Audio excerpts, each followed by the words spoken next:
Приветствую вас, уважаемые телезрители. Это очередное интервью с главой Ингушетии. Юнусбек Ильич, ассаламу алейкум, здравствуйте.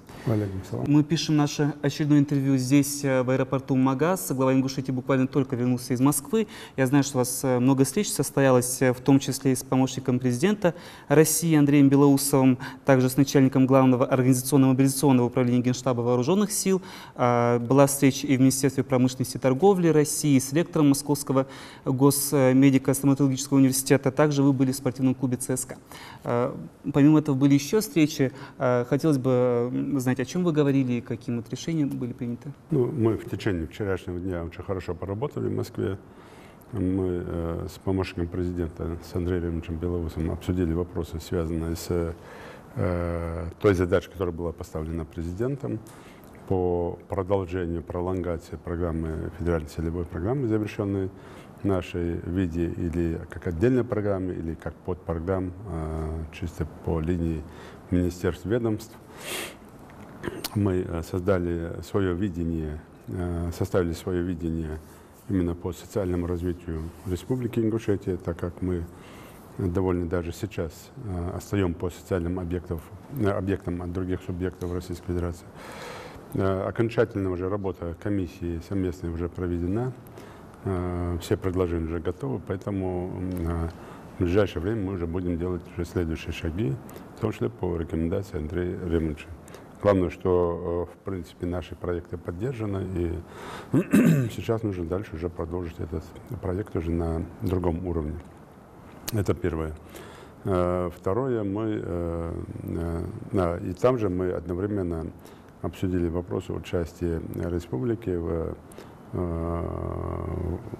получении средств по линии фонда президента Российской Федерации. Мы уже подготовили документы и прошли уже конкурсные отборы.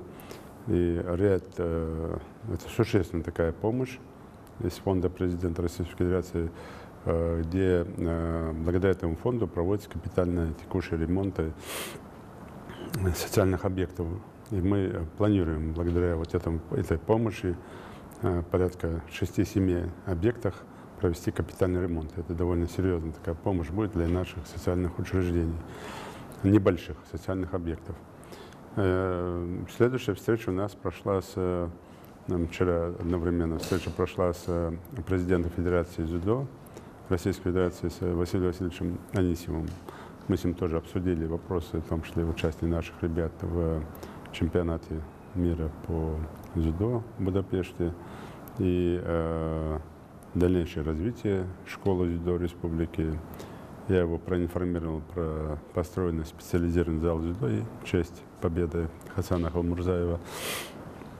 И проговорили вопросы, связанные с тем, чтобы на территории республики проводить такие титульные соревнования как всероссийского, так и международного уровня именно по дзюдо. Почему? Потому что мы имеем на это полное право. У нас хорошая школа дзюдо, хороший тренерский состав, ну и самое главное, хорошие спортсмены, которые уже давно уже вышли за орбиту не только Хасан и Хусейн Халмурзаева, не только Муса Магушков, Аздоев или другие, но у нас много хороших таких спортсменов. И сейчас только на чемпионате мира у нас будет выступать 5 наших дзюдоистов, 4 за нашу сборную страны и 1 там за сборную Турции. Это хороший показатель для нашей республики. Далее мы встретились с Минпромторге, заместителем министра промышленности Евтуховым, обсудили вопросы. Мы уже буквально там 2-3 недели назад уже встречались с ним. Окончательно мы сейчас вышли на поддержку такого проекта, как автоприцепы. Некто Хамхоев давно уже над этим проектом работает и хорошо работает. Такой он в хорошем смысле слова больной на эту тему человек. И мы окончательно вышли вчера на результат, что по различным направлениям, в том числе это определенные уже новые технологии, научные разработки. Мне было приятно и слушать этого парня тоже, который докладывал там, что он создает определенные вещи, которые еще не внедрены в Российской Федерации. Поэтому это хороший проект. Я думаю, что в ближайшее время мы определимся с земельным участком и Он сегодня делает там по 5-6 прицепов в день, но этого мало. Я думаю, что в ближайшем мы определимся с земельным участком или уже существующими корпусами, чтобы он там сделал цех, завод и так далее по сборке вот именно автоприцепов. Еще одна встреча у нас состоялась с ректором университета Олегом Олеговичем Янушевичем. Мне опять же там было приятно слышать, сколько наших ребят поступает, в том числе и по целевому на бюджетные места в ординатуру, и свободно. Почему? Потому что порядка 6 человек, которые сдали баллы на уровне там высочайших, Амирханова Илина, конечно, девочка вообще там лучше всех, одна из лучших всех в десятку попала. Булгучева Залина, которая тоже вышла за рубеж, показатели хорошие. Ну вот и еще одна девочка, 3 мальчика. Поэтому есть показатели хорошие, и здесь тоже результат хороший. Мы проговорили с Олегом Олеговичем вопросы, в том числе и поддержки наших ребятишек, чтобы они учились хорошо и поддержать их. Почему? Потому что им через 2 года уже и трудоустраиваться там, в Москве или где-то, ну или возвращаться в республику. Ну и плюс договорились до конца года провести на базе нашей стоматологической поликлиники в Магасе такой хороший мастер-класс именно специалистами Москвы, которые приедут и здесь в ручном режиме будут помогать нашим стоматологам, ну и соберут здесь какой-то определенный коллектив стоматологов Северо-Кавказского федерального округа и проведут здесь какое-то такое мероприятие по стоматологии. И еще одна встреча, это мы с начальником Главного авиационного управления Вооруженных сил, Генерального штаба Вооруженных сил Российской Федерации, с Василием Петровичем Танкашкуром обсудили вопросы, в том числе первое – это увеличить призыв для службы по призыву в Вооруженных силах Российской Федерации и расширить контингент. И второе – увеличить количество для приема по службе по контракту, на службу по контракту. Понимание здесь тоже есть. Единственное, здесь минус в том, что военный комиссариат не совсем добросовестный, что районные, что военкомат республики не совсем добросовестно относятся к тем задачам, которые перед ним стоят по отбору желающих служить там и по популяризации этого направления. Почему? Потому что сегодня служба в армии там, или служба в силовых структурах, она наиболее такая и заманчивая, и перспективная для молодого человека в плане и получения денежных удовольствий, в плане получения жилья и стабильности, ну и так далее. Поэтому, конечно, нашим ребятам с учетом возможности трудоустроиться в республике можно было бы дать больше простора. Но при этом ребята наши, конечно, максимально должны отвечать требованиям и оправдывать доверие, которое им оказывают. Почему? Потому что если один молодой человек не так себя поведет, ну, обычно уже туда постараются с нашей республики не брать. Поэтому каждый должен ответственен и за себя, и за родных, и за республику в этом деле. Поэтому там у нас тоже есть поддержка. Мы сейчас будем готовить встречу с начальником Генерального штаба Вооруженных сил Российской Федерации для того, чтобы уже конкретно эти темы обсудить. Ну, вот, перед вылетом в Москву еще на этой неделе вы успели вновь вернуться в Пятигорск для того, чтобы принять участие в мероприятиях в рамках Дня Ингушетии на форуме «Машук». Помимо культурной программы предстоял большой диалог двухчасовой с участниками форума. Интересно, что волновало в этот раз молодежь не только Ингушетии, но и Северокавказского округа? Ну, обычно одно и то же. Там приятно, что во-первых, люди приезжают для того, чтобы защитить свои проекты, которые уже прошли предварительный отбор в регионах. Это тоже уже нарабатывает опыт и практику. Второе, они готовы, в хорошем смысле слова, драться за свой проект, отстаивать его и довольно грамотно это делают. Но и самое главное, они не совсем расстраиваются в плане того, если они не выиграли, не прошли конкурсный отбор. Не от того, что им безразлично, а от того, что они понимают, что каждый проект достоин там победы, но не все могут выиграть. Но при этом они находят общение друг с другом, они корректируют свои проекты с учетом, некоторые трансформируют свои проекты друг с другом, некоторые проекты, которые выходят как бы регионально, становятся межрегиональным, например, и дагестанский проект, и наш проект, который может пройти. То есть хорошие проекты. И наш парень там взял, например, наибольшее количество баллов, сам там, сколько должен быть, вот столько баллов взял. То есть наибольшее количество баллов, это вот такой хороший успех для нашей команды в том числе. Поэтому наши ребята заточены на то, чтобы выиграть гранты, но наша задача, опять же, и тех, кто за этим стоит, и комитета по делам молодежи, не только понаблюдать, поаплодировать за то, что грант выиграли, а помочь реализации этого проекта с учетом там, где нужна и поддержка регионального бюджета, или же внебюджетных средств, или же определенными другими ресурсами, если не бюджетными, то какими-то административными ресурсами. Здесь мной тоже поручение дано уже давно, поэтому я думаю, что мы увидим хорошие результаты проектов молодежи форума Машук. Но самое главное, еще раз говорю, что мне приятно было смотреть, насколько ребята общаются между собой. Они живут там не компактно друг с другом, а с разными группами. Они приобрели огромное количество товарищей, друзей. Вообще приятно смотреть, когда молодежь занята делом.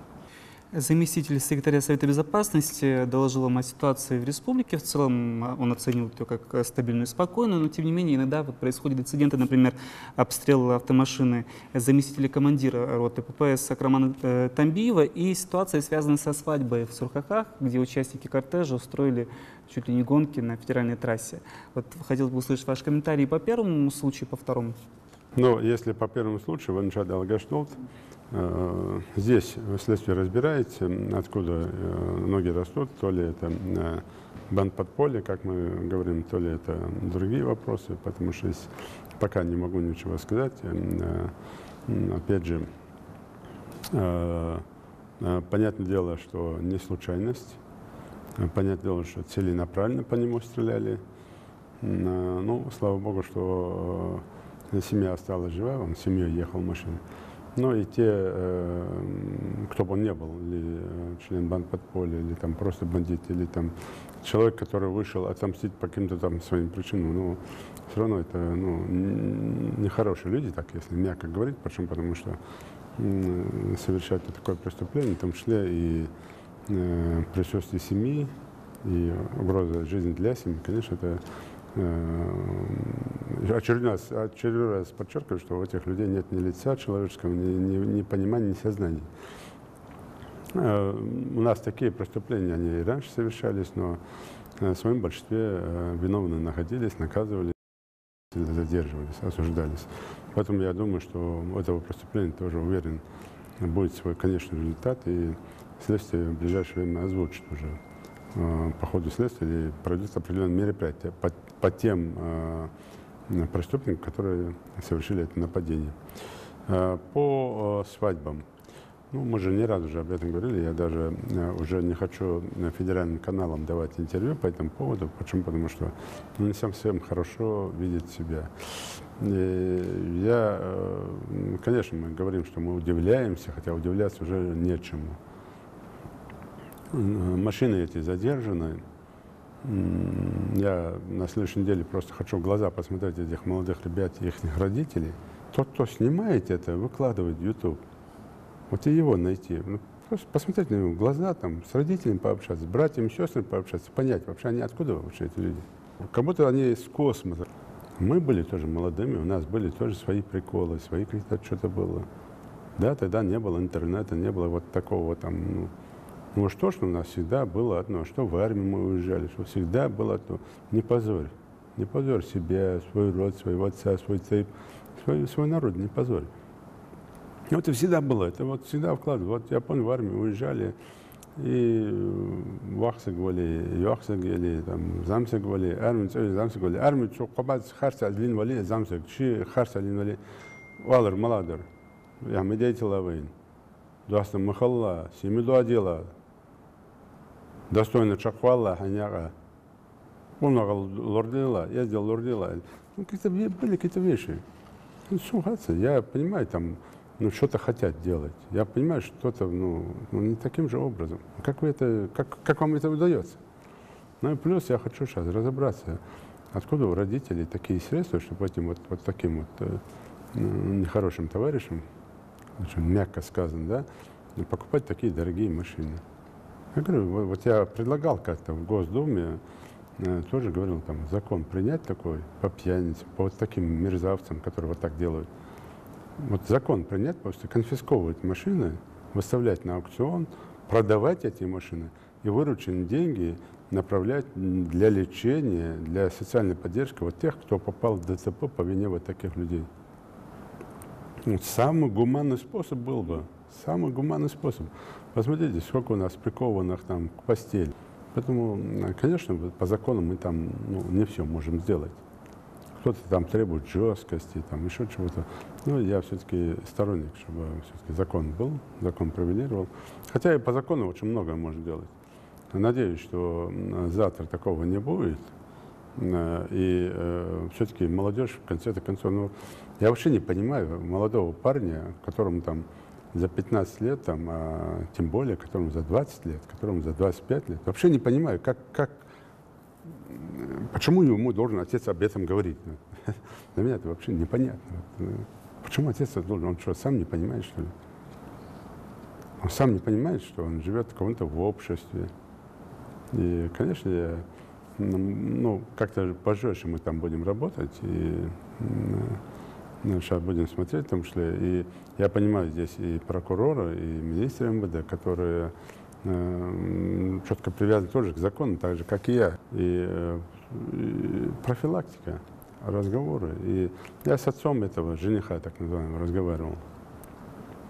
Да, с одной стороны, можно сказать, отец при чем, жених при чем. Жених там где-то в доме сидит, отец там дома ждет невесту. Ну, все-таки при чем? Почему? Потому что вот эти люди не посторонние. Если жених скажет, давайте, что дорогой шагул делся лучше, да, он как бы, и он будет у себя их, он же знает, кто из его там друзей, а это же его друзья, это же его подельники, так будем говорить. Это же не посторонние люди, которые там вклинились в свадьбу, поехали, а его друзья. Они заранее готовят. Эти-то там на новых машинах, а некоторые там покупают там за копейки там старую рухлядь, готовят специально, чтобы вот эти делами заниматься. Но он должен знать своих друзей, что Махмуди, Ери, Харталил бы, Шинихил багит. Так, Сунихил, много сидишь, да, Сунихидал в этот день. Тогда он будет понимать, что хоть какая-то есть гарантия, что там на дороге ничего не случится. А если бы эта невеста опрокинул, дал ему дуалт? Куар Ариан Дин носкал дадок, сарах чудалдер. Или там обедала чудалдер. Это как? А если приковали к постели? Даже сунхам чугули, картеж бог же был нага, гаргал нагам биш, бол же нагам биш. Авария, няхсагвин. Куалатыш лозерды, куалатыш холчады, хабяхка нянабы. خصك واش شو قاسون سقيت رياض ادعو علي ملاك شو علي ضخ حمديس. Ну, сейчас будем работать в этом направлении. Надеюсь, что молодежь там в конце-то концов услышит эти призывы. Не только на свадьбах, вообще гонять машину. Вот недавно 3 брата в одной машине разогнались, поехали в опору. Вчера там въехал в дерево. Ну, конечно, я могу там возле каждого там водителя посадить гаишников из Баларии. Выехал мучать, вы. В республике Мяс 60 километров, вот что хотя бы свежь, сам Мяс. Просто шей хакал цыгалар, шей ремень атлас даже 4 дорогие. Текеры дуастым хатсан. Харам дыз имам ждиш ажна хаяж дыз. حياج دز حين أدل أتدل زكون أزلات جدل حبارم باش سكورس تابعا حلي سمو بيست بريرانس حنتيا والرمو يشام ديس يسمى لي والله فدي والله تاق كتكتم بريرانس ميوز حين أدل يتكر أتدل يتكر حتى زدال حضور بيش حماش دهم ميو ديش عشان ميو нет все равно далеко же. Бог побоев, будем работать. С Кабинетом министров в рамках формате большого совещания вы обсуждали ход реализации разных программ, в том числе говорили о переселении жителей Оползневой зоны. Мы говорили об этом в предыдущем интервью, но вот что зацепило. Там в докладах было отмечено, что есть и такие, кого в принципе не радует перспектива переселения в новые квартиры. Вот удивительно, почему и как с ними быть в этой ситуации? Нет, здесь нет ничего удивительного. Почему? Потому что есть жилье, которое там не ремонтировалось, передавалось из рук в руки, там, уже запущенное, более чем ветхое. Таким людям это в радость. А в любом случае есть люди, которые даже при самых тяжелых условиях создают условия лучшие для себя. Вот там есть домовладения, реально я их тоже вижу, смотрю, там хорошее хозяйство, добротное хозяйство, огороды, кирпичные дома, обустроенные. И люди привыкли в своем там, вот, конечно, для них тяжело поменять вот этот быт на квартирный быт. И была бы возможность, таким людям можно было бы там построить там частное жилье, там коттеджи построить, им дать. Но если одному это сделаешь, то знаешь, все, кто в квартиру вошел, опять же прибегут на митинги, давайте нам тоже частное жилье или коттеджи. Поэтому здесь мы, конечно, будем строго по закону это все делать, и эта зона признана оползневой. И здесь не в том, что власть хочет у кого-то там что-то забрать, больше или меньше. Им равноправное жилье дается, квартиры даются, и будем работать с ними индивидуально. Но я их не упрекаю или не обвиняю в том, что они не хотят переселяться, потому что я их понимаю даже в какой-то степени. Почему? Потому что я сам сельский человек, там, и даже если меня сегодня спросить, где бы я хотел жить, в квартире или в частном доме, я, конечно, в частном доме. Почему? Потому что все-таки это свое, больше пространства своего. Он так уже устроилось там, что это оползневая зона и программы и так далее. Поэтому будем разговаривать, там, переселим себя всех, кто желает, а с теми, кто не желает, будем проводить там, в течение там, определенного времени индивидуальные беседы. Тем более они должны понимать, эти жители, что по закону мы там никому не можем позволять жить. Независимо там. Это все будет сноситься, это все будет убираться, там не будет ни света, ни газа, ни воды.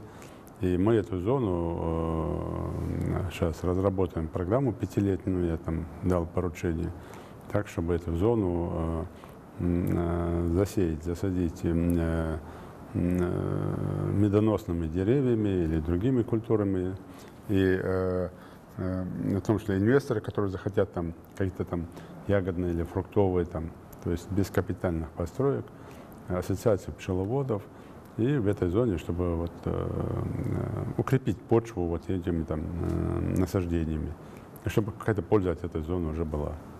Вот на этой неделе отдельного внимания заслужило и состояние реки Назранка, укрепление берегов. Об этом вы говорили на встрече с депутатом Госдумы Юшей Газгиреевым.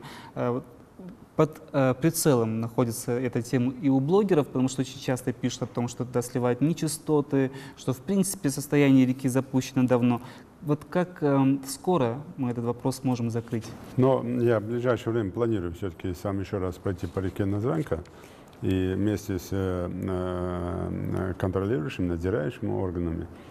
Почему? Потому что там есть незаконно, мы раньше некоторые часть территории там освободили, незаконно прихваченной территории. Ну и плюс есть площадки, где людям можно было бы дать возможность там, создать свои такие такие условия для отдыха, например. Я это не запрещал, я тогда об этом говорил. И сам, проходя, там видел, где-то беседка стоит, где-то еще что-то. Но под строгой гарантией, что там не будет других капитальных строительств. И кто-то вот над этой речкой там наверху живет, если он желает там с группой там соседей там внизу обустроить возле берега красиво там облагородить все, сделать там мангал, шашлыки делать там, спускаться отдыхать возле речки, почему нет, пускай делают, но делать это под контролем органов власти, муниципальных властей. И это раз. И второе, в зону там по закону речки не заходить. То есть речку расширять надо. Речку надо восстановить. Я уже говорил об этом. В свое время все, это река Назранка, это, опять же, коррупционная и очень нечистоплотная работа наших чиновников того периода, которые с Росимущества убрали, передали Минимущество республики, и дальше эти земли раздербанили и всем продали. Вот судьба реки Назранка, хотя все помнят, раньше там и рыбу ловили, там, ну, и она была такая красивая, чистая речка. Ну, сейчас будем возрождать, и Юша Газгиреев, он давно этой темой тоже болеет, поэтому совместно будем делать с депутатом, с населением, на Сыркорте, в том числе и на Назране в целом. Будем делать так, чтобы все-таки создать там хорошую площадку, хорошие условия. И уже будем смотреть индивидуально тех, кто, нарушая все законы, влез вот на эту территорию. Что с ними делать? В том числе по капитальным строительству, там заборы стоят, сараи стоят. Где-то будем сносить, где-то будем уступать. Ну, посмотрим, что делать. Еще одна актуальная тема в преддверии сентября, это начало учебного года. Я знаю, что сейчас проходит акция «Собери ребенка в школу». Об этом вы говорили на отдельном совещании в правительстве, и еще о подготовке к турниру «Дорога вам один», битва в Назране. Как продвигается акция? Успеем ли мы до сентября помочь всем нуждающимся школьникам? И как продвигается подготовка к турниру? Ну, в целом по акции, эта акция идет давно, и хочу сказать спасибо нашим определенным фондам благотворительным, которые давно уже этим занимаются, и некоторым министерствам, ведомствам, в том числе федеральным, которые тоже давно занимаются этим направлением. У них есть свой контингент детей, которых они готовят там, и которым помогают во взаимодействии с местными органами властей. Поэтому я тоже предложил вот эту акцию, и буквально там в понедельник сам уже буду участвовать в плане того, чтобы от заместителя министра и выше, от заместителя руководителя министра и выше, каждый мог бы там по одному, по два, по три ребенка там выделить средства для того, чтобы этого ребенка и обуть, и одеть, и максимально там купить ему ранец, принадлежности. Учебники у нас уже есть в школах, поэтому там где-то в пределах там 5000 рублей выходит на одного ребенка без книг, без учебников. Поэтому мы могли бы это сделать и помочь там 300-400 детей вот таким вот образом одеть, обуть там, и направить в школу. Поэтому я думаю, что чиновники тоже от этой акции не откажутся, но это чисто добровольное участие всех. Это одно. По битве «Дорога М1» Назрани, здесь уже работает чисто федерация, Министерство спорта, они работают. Я единственное, еще раз хочу призвать всех, кто хочет болеть, кто хочет приходить, научитесь платить за удовольствие. Не надо пытаться в соцсетях создавать ажиотаж, что вам жалко денег, что ли, там, продайте свои мерседесы, там, пустите нас бесплатно. Хочешь ты поговорить по мобильному телефону, ты платишь по нему. То же самое.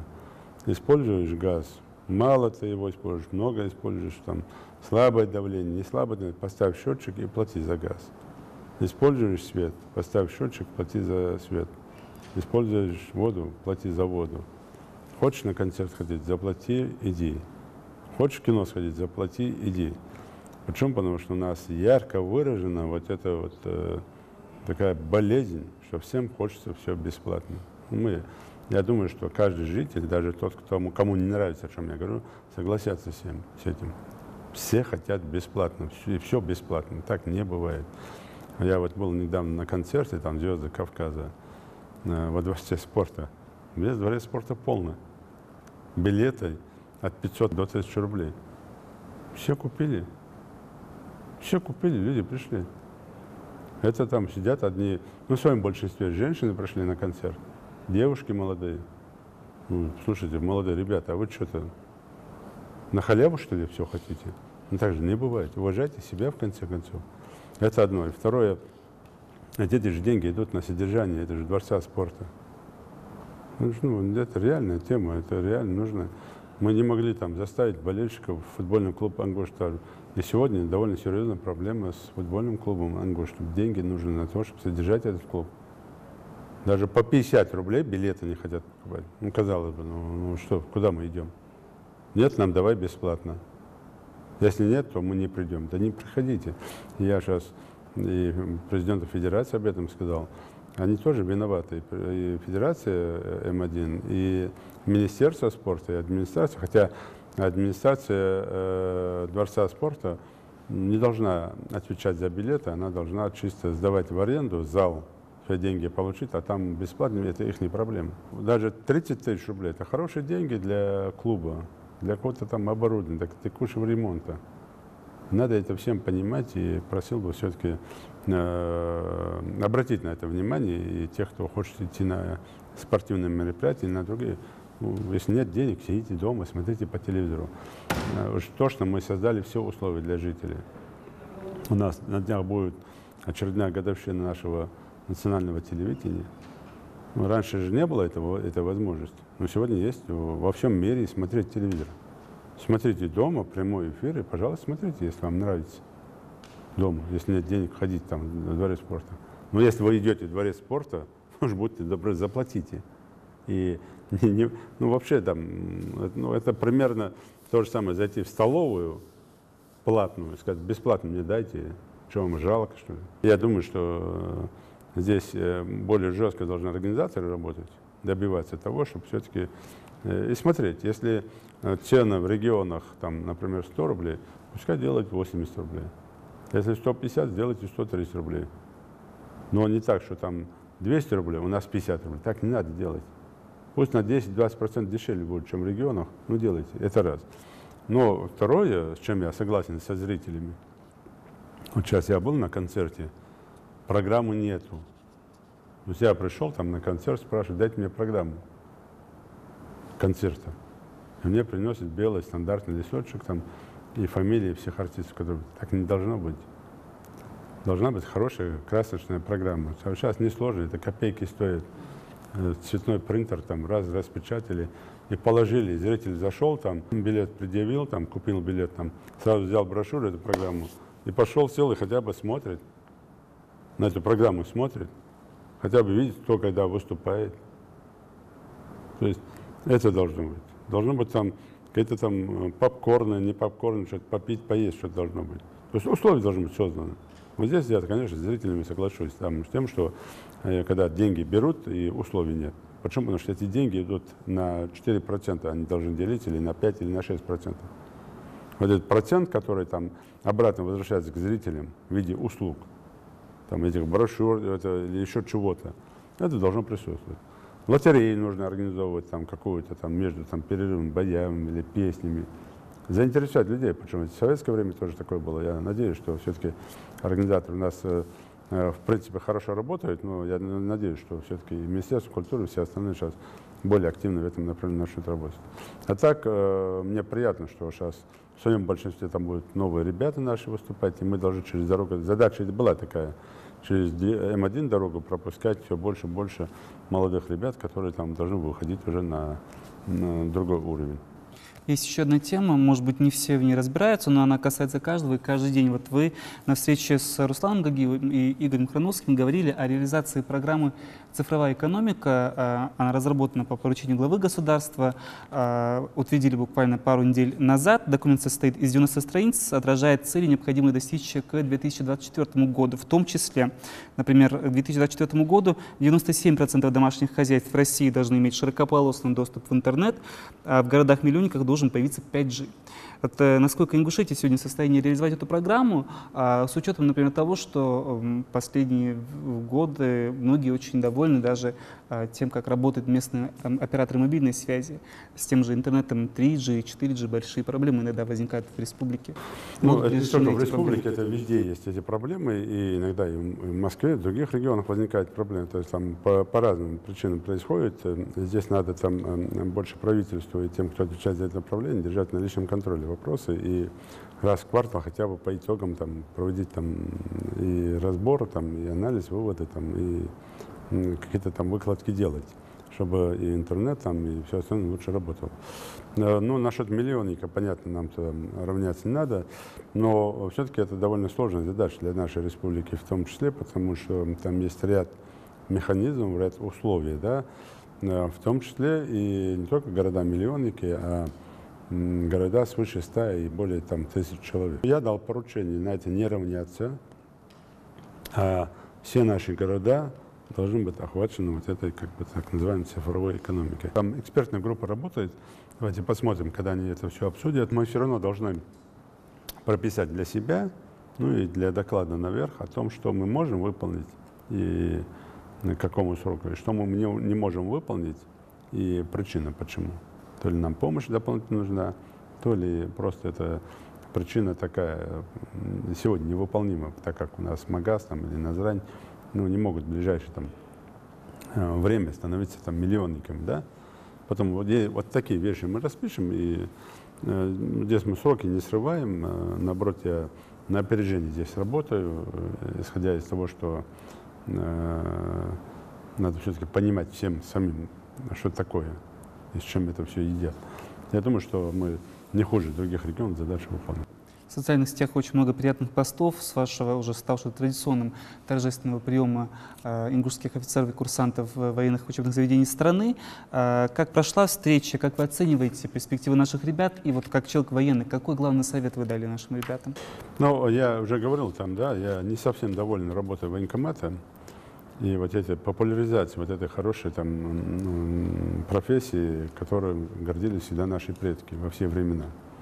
И в древние времена наши предки всегда где-то участвовали, где-то воевали. В те времена куда-то ехали в походы, с какой-то и просторы они везде, вот наши и Саланского периода, других периодов, всегда наши предки где-то были. И, конечно, сегодня наша молодежь в современных условиях тоже в состоянии и в вооруженных силах страны, и в других силовых структурах достойно представлять нашу республику, наш народ, наших предков. И когда военный комиссариат не совсем добросовестно относится к отбору, популяризации, к работе, к этой, не совсем мне это нравится, поэтому мы сейчас будем делать довольно серьезные выводы по этому поводу. В том числе и по движению юнормейцев. Я определял делать так, что, например, и силовые структуры должны иметь своих ребятишек, юнормейцев. Чтобы это не просто отобрали юнормейцев, а те ребята, которые с детства будут вести к тому, что они должны стать офицерами. Они могут пойти в кадетский корпус, могут не пойти. Они могут пойти в Суворовское училище, могут не пойти. Мы поможем им. Но они должны и учиться достойно, примеры показывать, и выходить по всем направлениям, готовыми для того, чтобы служить, чтобы у них уже они пропитаны были вот этой патриотикой, желанием служить и так далее. И традиционная встреча тоже, опять же, у нас здесь находится дома и академик генерального штаба, и академики других академий профильных, которых не пригласили почему-то. Они даже не узнали, что есть. Здесь, опять же, не сработали военкомат и организаторы. И многих тоже курсантов, офицеров не пригласили. Почему? Потому что нету в плановости. Обязательно нужно напоминать. Поэтому мы сделали по этому поводу тоже замечание. Ну а так, конечно, ребятам, самое главное, служить достойно. Служить достойно. Какой еще может быть совет? Служите достойно. В этом все закладывается. И карьерный рост, и звание, и так далее. Все в этом.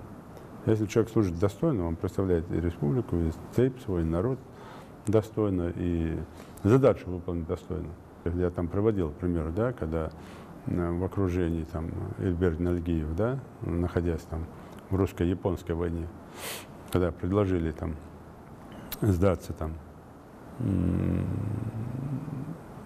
и он, когда командир дивизии сказал, что требуют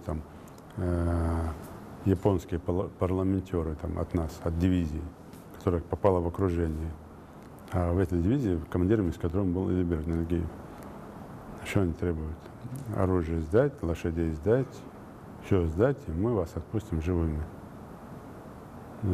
Понятно, что для любого военного, а для горца тем более, а зачем такая жизнь нужна? Да? Как это можно? Как можно оружие отдать и уйти А зачем жизнь? Это не жизнь, это позор. И, конечно, никого не было альтернативы, кроме как прорываться или погибнуть в бою достойно. У никого мысли не было, чтобы а может, дадимся. И сегодняшние наши ребята должны быть такими же.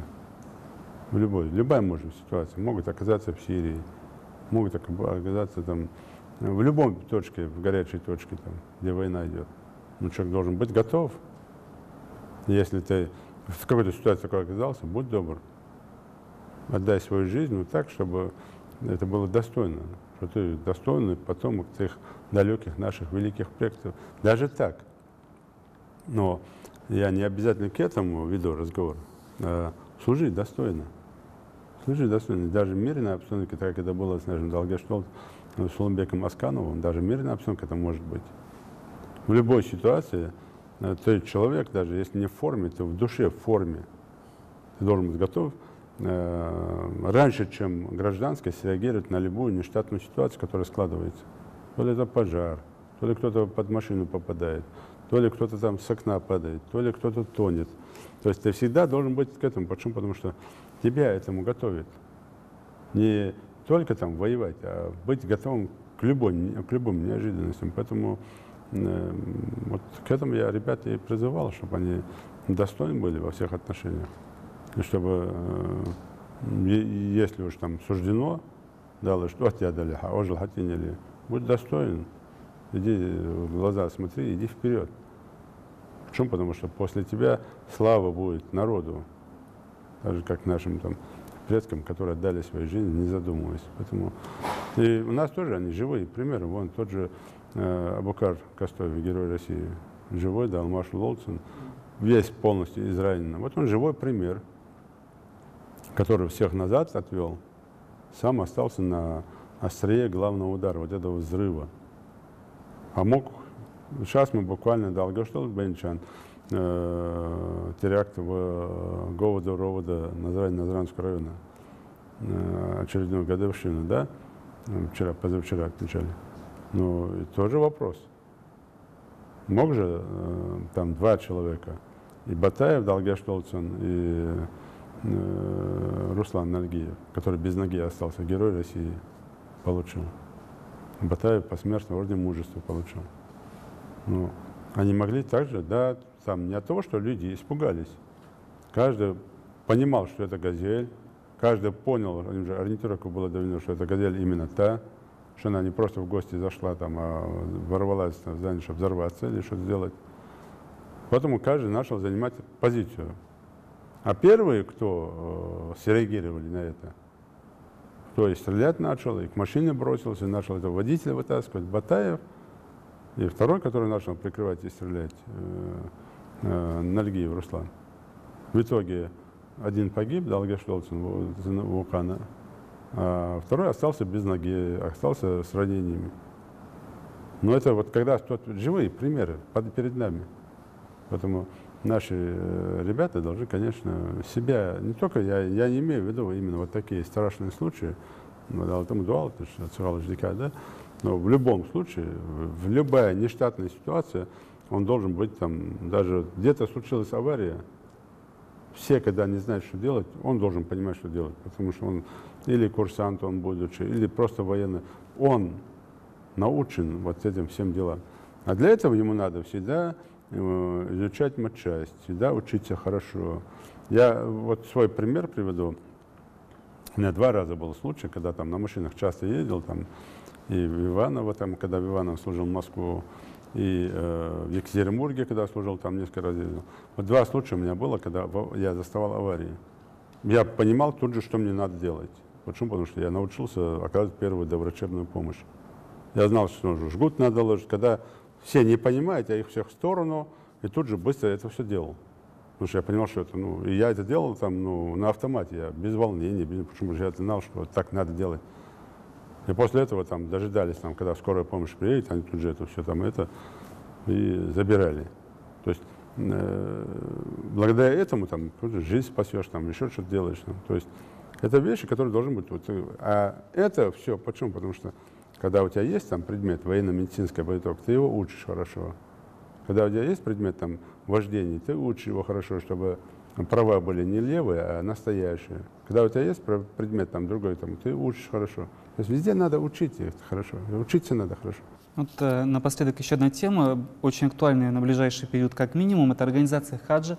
1400 путевок — это квота для Ингушетии, организует ООО «Имантур», руководство республики контролирует все это. Организация авиаперевозки, обеспечение документами, вакцинация, обеспечение номерными фондами. Вот как это все проходит? Проведена ли эта работа полностью или, может быть, где-то остались какие-то вопросы? И вот в увязке с этим вопросом, я знаю, что также вы в Москве в этот раз встречались с чрезвычайным полномочным послом Саудовской Аравии в России, который недавно был у нас в гостях. Какую участие принимало в этом и посольство, может быть? Ну, как никогда, очень хорошо прошло. Я должен сказать, что и в прошлом году у нас это тоже прошло хорошо, и организация была хорошая, и если тогда у нас Ильжир Киев Ахмед занимался этим вопросом, и были те, которые пытались там наговорить, там, да, были минусы, там, недостатки тоже были, это я знаю, что смену белья, там, еще что-то там, но тем не менее хорошая организация была, и в этом году она лучше, эта организация, почему? Потому что все-таки и правительство, и ответственные люди, они более, там, уже больше работают, там, раньше не вмешивались в этот процесс, а сейчас мы начинаем уже вмешиваться в процесс, независимо, кто бы это ни организовал. И поэтому вот в этом году впервые, там, заранее уже все паспорта прошли уже там визу и там контроль, все остальное. И я вчера на встрече с послом к Саудовской Аравии выразил ему благодарность от всех паломников за такую оперативную работу и за то, что они быстро это все сделали. И готово все. У нас 21, и 22, и 23 именно 4 борта. Паломников больше, чем в прошлом году, более 900 паломников. Мы не добрали до 1400, с учетом все-таки для людей накладно вот это средство. Но еще должен сказать, что у нас и нашли мы, изыскали возможности, более 100 паломников у нас поехали именно как благотворительная акция. Те, которые остро нуждались, у которых не было возможности, мы помогли. Более 100 паломников тоже, которые... Это только то, что там власть сегодня организовала, да? Но при этом я фамилии не буду называть, многие ребята и родственников, и односельчан тоже многих отправили тоже вот таким вот образом помогать. Поэтому всем, кто принимал участие, дал сагдол, пабл сагдол, достаточно беркат халт, хажал ди болхучан, мы дал иман волт, хоздик цан нигит доллар, набага шалта, скал хал, юхтабака, что цан боллар, табака шалта, сберкат, мы команду, мы маслина надаварди, حدوث دليل دي يعني حجل دي أسجى حجل دي ود جو أسجى حجل دي دعوت ودي دي عشان حيوق نيجت خلش نيجت وداج سكت أن وياج لا خمديس الإيمان لوط مثل سابر لوط بيرك تعرفت نبغارج حوزك حجل دي سقاطل 21 числа мы до Ленделя будем провожать всех первый рейс. И дальше 22, 23, 2, 3 и 23, 4 рейс. Благодарим за интервью и желаем вам плодотворной новой недели.